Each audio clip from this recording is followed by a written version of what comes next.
बरेली में आपका स्वागत है। मैं अरविंदर सिंह। इस वक्त मैं उत्तर प्रदेश डेलापीर की मंडी पे हूँ।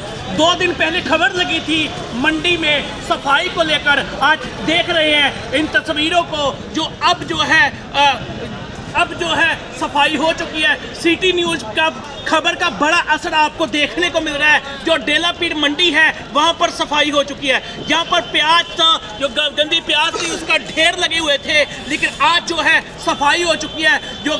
जो मंडी समिति है उन्होंने सफाई कराई। और यदि ऐसे ही सफाई होती रहे, मैं सोचता हूँ जहाँ जाम लगने की कोई दिक्कत ना रहे। जहाँ पर कुछ ठेले लगते हैं जिनसे पैसा वसूला जाता है और ठेले वाले क्या करते हैं, 100-200 रुपया ठेले लगाने के नाम से पैसा देते हैं, मंडी समिति को देते हैं और जितने आड़ती हैं उनको पैसा देते हैं। यदि उत्तर प्रदेश बरेली की बात करें, बरेली में जो लगातार जो वो मंडी है जहाँ पर लगातार जो है हर जगह फल हो चाहे सब्जी हो वो सप्लाई होती है, बरेली नहीं पूरे मंडल में।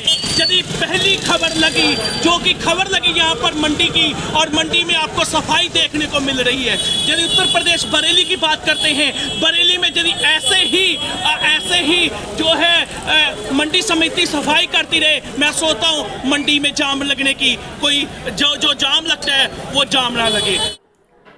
मंडी में सफाई के लेके 2-3 दिन दिवाली का अवकाश था। जितने भी वो लेबर थे वो लेबर थोड़ा सा छुट्टी के लिए गए थे, और 1-2 दिन थोड़ा सा जो जिस मात्रा में लेबर डेली आते हैं सफाई के लिए उस मात्रा में नहीं आ पाए थे, मगर वो 1-2 दिन बाद ही उसकी पूरी संपूर्ण मंडी की सफाई करा ली गई थी।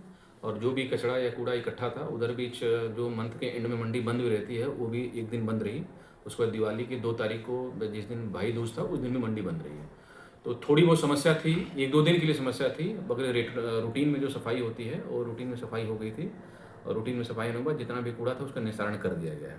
एक चीज़ और मुझे कहना होगा यहाँ पे कि कुछ जितने भी व्यापारी हैं उनकी भी जिम्मेदारी बनती है कि जब सफाई होती है तो सफाई करने से पूर्व वो अपना जितना भी उनके पास कूड़े का स्टॉक है वो ज़रूर अपनी दुकान के सामने रख दिया करें, और जिससे कि जो सफाई करता है वहाँ पर जाए तो उसको आसानी होगी उठा के ले जाए, और एक जगह उसको इकट्ठा करें। इधर उधर जो बिखरा देते हैं लोग तो सफाई करने में थोड़ा सा दिक्कत आती है। तो मेरा उनसे यह भी आग्रह रहेगा कि उसके एक जगह इकट्ठा करें ताकि सफाई में उसको कोई दिक्कत ना हो। और अभी रूटीन में सफाई चल रही है, सफाई में किसी प्रकार कोई दिक्कत या समस्या नहीं है। सर यदि बात करें लोगों का कहना है, वहाँ पे जो लोग हैं उन लोगों का कहना है हम रखते हैं लेकिन वो उठाते नहीं हैं, आते हैं महीने में 1-आध बार ही सफाई के लिए आते हैं। 1-आध महीने में नहीं आते हैं, वहाँ पे परमानेंटली सफाई का ठेका दिया हुआ है। और वो जो कोई कह रहा है वो गलत कह रहा है कि महीने में 1 बार आते हैं। अगर महीने में 1 बार आए तो पूरा मंडी का पूरा कचड़े का अंबार बन जाए।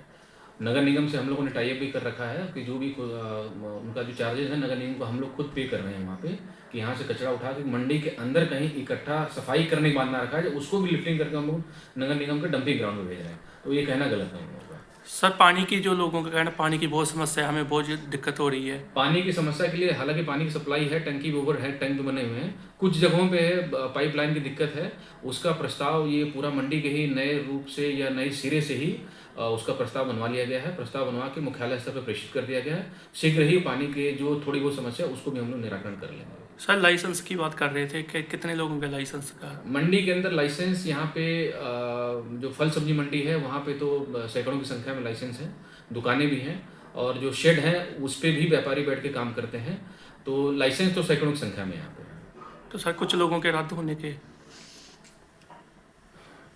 कैंसिल होने के, सर कुछ लोगों के कैंसिल, जो आपस में दुकान जिसने खरीद फरोख्त कर रखी है या जिसने कोई आपस में बेच रखी है, प्रोपराइटर कोई और है वो मर चुका है, आपस में उन्होंने बिक्री कर रखा है, तो 3-4-5 दुकानों को कैंसिल की गई हैं। कैंसिल करके मंडी समिति द्वारा अपने कब्जे में लिया गया है। शेष दुकानों के ऊपर जो भी शिकायतें मिल रही हैं, अभी करीब 10 से 15 दुकानें और हैं जिनको कैंसिलेशन उसकी श्रेणी में है, और भी दुकानें इसमें कैटेगरी में आएंगी अभी। तो सर यदि बात करें जो दुकानें जल गई थी उनका कुछ संविधान, कुछ लोगों को कह रहे कि हमें समाधान नहीं हुआ, पैसे पूरे नहीं मिले, या कुछ लोगों को जिनकी दुकानें नहीं चली उनको मिल चुके हैं। ऐसा नहीं है। जिलाधिकारी महोदय द्वारा एक कमेटी का गठन किया गया था, और कमेटी के अंदर करीब 63 या 64 आवेदन प्राप्त हुए थे, और जितनी दुकानें जमी थी, नीचे फड़ थे, वहाँ पे जितने भी व्यापारी अपना सामान रख के जो लाइसेंसी थे अपना व्यापार कर रहे थे, तो वो कमेटी की रिपोर्ट के आधार पे ही उनका भुगतान किया गया। अगर कोई विसंगति है, अगर किसी कोई दिक्कत है तो उसके अगर अलग से उसको विचार किया जा सकता है।